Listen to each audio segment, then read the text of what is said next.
பெங்களூருவில் ஆர்சிபி வெற்றி கொண்டாட்டத்தின் போது 11 பேர் உயிரிழந்தது தொடர்பாக தற்போது அதில் விளக்கம் அளிப்பதற்கும் அறிக்கை சமர்ப்பிப்பதற்கும் என்ன சிக்கல் உள்ளது என்று கர்நாடக அரசுக்கு உயர்நீதிமன்றம் கேள்வி எழுப்பியிருக்கிறது.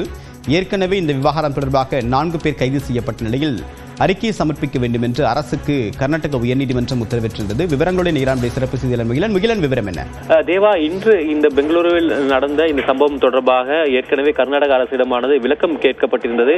ஆனால் அது தொடர்பான இந்த அறிக்கையை அவர்கள் இன்று தாக்கல் செய்யாமல் கூடுதல் அவகாசத்தை கர்நாடக அரசானது கோரியது. இதற்கு கர்நாடக நீதிமன்றம் பல்வேறு கேள்விகளை முன்வைத்திருக்கிறது. அதே போல அறிக்கை அளிக்க அவகாசம் கேட்ட கர்நாடக அரசுக்கு பல்வேறு கேள்வி எழுப்பியிருக்கிறது.